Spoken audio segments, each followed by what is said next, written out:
Halo teman, kembali lagi bersama Portal Fisika. Nah, kali ini langsung saja ya, saya mau mengajak teman-teman untuk mendiskusikan tentang asal-usul rumus dari daya. Kalau kemarin kita sudah pernah sebelumnya membahas tentang energi listrik, nah kita akan membahas tentang daya listrik.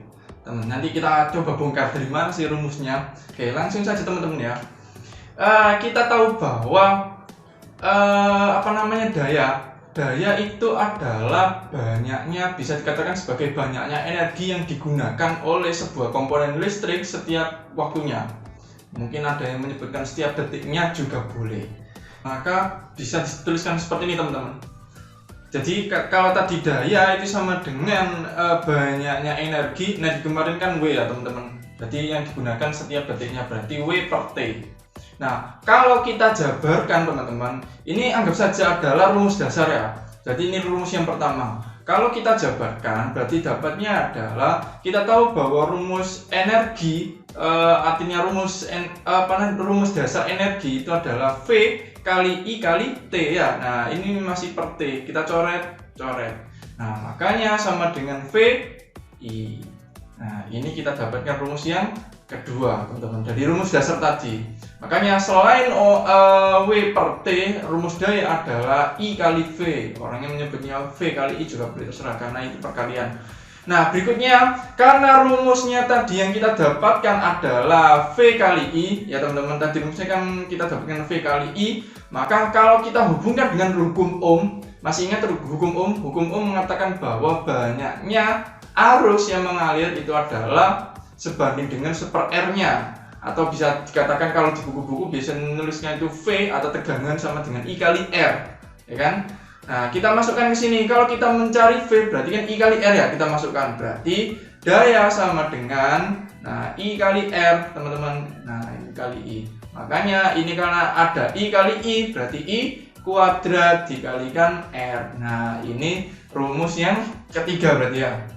Nah, berikutnya kita kembangkan lagi dari rumus yang ini. Rumus P sama dengan V kali I tadi kita hubungkan. Kalau dari hukum hukum Ohm tadi V sama dengan I kali R, berarti kalau kita mencari I berarti rumusnya apa? V per R. Oke, berarti kita masukkan ya teman-teman. Berarti P sama dengan, kita masukkan untuk menggantikan I-nya berarti V, I-nya tadi diganti dengan V per R. Nah, berarti V kali V kuadrat per R. Nah, oke. Nah, itu tadi teman-teman. Jadi sebenarnya teman-teman kalau belajar tentang energi, tentang daya, itu nggak perlu menghafalkan ke ada yang 3 rumus, ada yang 4 rumus, itu nggak usah dihafalkan semuanya. Cukup rumus dasar ini saja. Kuncinya adalah yang pertama menghafalkan rumus apa teman-teman? Rumus dasar energi sama rumus dasar daya, ditambah dengan hukum Ohm. Nah, tinggal kita masukkan saja. Jadi tidak perlu menghafalkan rumus teman-teman. Jadi untuk daya kita dapatkan 4 rumus ya teman-teman. Rumus dasar, nah rumus yang kedua, rumus ketiga, dan rumus yang keempat. Oke. Nah, untuk memahami materi kali ini, bukan materi sih, diskusi kali ini, saya coba carikan contoh soal terlebih dahulu ya teman-teman. Nah, oke teman-teman, sudah saya siapkan 2 tipe soal di sini. Yang pertama tipe soal mudah, dan nanti ada tipe soal yang agak rumit supaya nanti menambah pemahaman kita semua. Nah, untuk yang soal yang pertama, seperti pada gambar ini teman-teman, perhatikan gambar di bawah ini. Di sini ada hambatannya, itu adalah 25 ohm dan tegangannya itu 20 volt. Yang dicari di sini berdasarkan gambar tersebut daya listrik adalah, oke, langsung saja ya teman-teman. Seperti biasa kita masukkan yang diketahui dulu. Yang diketahui di sini R-nya teman-teman, R-nya sama dengan 25 ohm. Nah, kemudian voltasenya atau tegangannya sama dengan 20 volt. Nah, kita tahu bahwa rumus daya apa teman-teman? Kalau diketahui V sama diketahui R-nya. Masih ingat? V kuadrat R per R ya, berarti P sama dengan V kuadrat per R. Nah, ini rumus keberapa tadi? Rumus yang ketiga. Oke. Nah, sama dengan kita masukkan berarti 20 kuadrat per R-nya 25. Oke, 20 kuadrat berarti 400 teman-teman, dibagi 25. Kalau 100 dibagi 25 dapat 4. Nah, kalau 400 berarti 4 kali 4 sama dengan 16 ya teman-teman. Nah, berarti jawabannya adalah C. Ini agak mudah teman-teman soalnya ya. Nah, kita coba soal yang agak rumit. Nah, oke teman-teman, ini soal yang kedua. Di sini ada 3 hambatan. Hambatan pertama itu adalah 6 ohm, hambatan yang kedua adalah 4 ohm, hambatan ketiga adalah 4 ohm. Kemudian di sini ada GGL. Kalau tadi hanya tegangan saja, V-nya saja yang diketahui. Kalau soal yang kedua ini ada GGL, artinya di situ ada hambatan dalamnya. Nah, oke. Nah, berarti kita tentukan dulu ya, biar nanti nggak bingung. Kita tentukan dulu. Ini anggap saja ini R1, ini R2, ini R3. Nah, penampakan ini terserah kita semua. Nanti teman-teman mau menuliskan ini R1, ini R2, ini R3 terserah ya. Nah, ini kita namai GGL1, ini GGL2. Berarti ini hambatan dalam 1, ini hambatan dalam 2. Oke. Nah, langsung saja. Berarti kalau ada hambatan yang seperti ini, berarti ini rangkaian apa? Rangkaian campuran. Mana yang kita dahulukan? Berarti paralel dulu, teman-teman. Oke. Rumusnya paralel adalah 1/R. Oke, 1/R paralel. Berarti sama dengan 1/R2 ditambah 1/R3. Nah, oke teman-teman, berarti sama dengan 1/4 ditambah 1/4 sama dengan 4. Nah, ini 1 tambah 1 berarti sama dengan berapa teman-teman? Sama dengan 2/4 ya. Nah, kita tahu bahwa yang diminta adalah R-nya, bukan 1/RP. Bentuknya ini masih RP. Biasanya anak-anak atau teman-teman itu masih lupa membaliknya. Oke, berarti kita balik ya. Berarti rangkaian paralelnya sama dengan 4/2. 4/2 sama dengan 2. Oke. Nah, berarti kita langsung campur dengan R1-nya teman-teman. Berarti R totalnya atau hambatan totalnya berarti kita seri. Seri kan dijumlahkan. Oke, berarti R1 ditambah rangkaian atau paralelnya ya. Berarti 6 ditambah 2 berarti sama dengan berapa? 8 ohm. Oke. Nah, kemudian di sini ada GGL-nya teman-teman ya. GGL1 itu sama dengan 10. Nah, kemudian GGL2 sama dengan berapa teman-teman? Sama dengan 10 juga. 10 volt ya. Kemudian hambatan dalam itu R.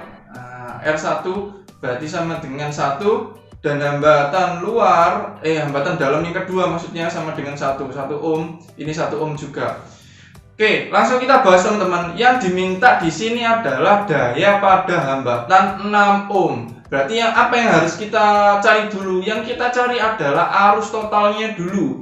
Kalau kita mencari arus total berarti I sama dengan GGL, total GGL ya, ditambah R, total R ditambah R kecil.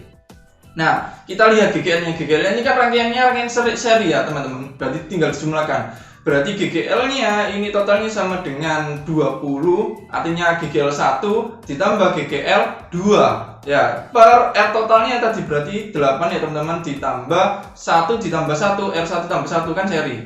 Nah, berarti sama dengan 2. Oke, langsung GGL kita masukkan berarti 20 ya, langsung saja. Nanti dijabarkan sendiri. Nah, E1 kan 10 tambah 10 kan 20. 8 tambah 2 berarti kan 10 teman-teman. Berarti I-nya sama dengan 2 ampere. Nah, ini arusnya. Nah, kita tahu bahwa kalau rangkaian campuran seperti ini kalau di seri itu hambatannya selalu sama. Arusnya selalu sama pada setiap hambatan. Oke. Nah, pada rangkaian paralel itu arusnya bakal dipecah karena ada percabangan di sini. Oke. Nah, kita tahu bahwa V atau V tegangan itu rumusnya kalau ada GGL itu sama dengan I kali R ya teman-teman. Kita cari dulu. Berarti I totalnya tadi apa? Nah, I-nya tadi 2, R totalnya sama dengan 8. Berarti V-nya sama dengan 16 volt. Nah, ini dulu teman-teman. Oke, ada yang bingung? Gak ada ya? Oke, saya hapus dulu sebentar. Oke, kita lanjutkan. Tadi arusnya kita dapatkan berapa teman-teman? Arusnya tadi 2 ampere ya. Kemudian V-nya atau tegangannya itu 16 volt. Oke, kita tahu bahwa arus yang masuk ke dalam hambatan ini, hambatan 6 ohm, ini sama dengan 2 ampere. Jadi rumus lain V kali I berarti kita bisa menggunakan rumus apa teman-teman? Rumus daya pada 1 berarti apa tadi? I kuadrat dikalikan R, ya kan? Oke, langsung saja. Berarti 2 kuadrat dikalikan R-nya berapa? Berarti R posisi di 1 ya. Ini tadi R1 berarti 6. 2 kali 2 atau 2 kuadrat ini 4. 4 kali 6 berarti sama dengan 24. Satunya apa? Wow. Oke. Nah, ini teman-teman. Jadi kita tadi sudah mencoba membongkar asal-usul dari rumus daya. Kemudian kita lanjutkan dengan contoh soal yang pertama yang mudah. Kemudian kita kolaborasikan dengan contoh yang agak sulit. Nah, itu kita dapatkan seperti ini. Oke. Nah, pada dasarnya untuk soal yang kedua ini kita harus memahami konsep dari GGL. Ya, gaya gerak listrik. Nanti saya akan coba membahasnya di lain waktu supaya nanti kita lebih paham. Oke. Dari saya mungkin terima kasih, sekian, semoga bermanfaat.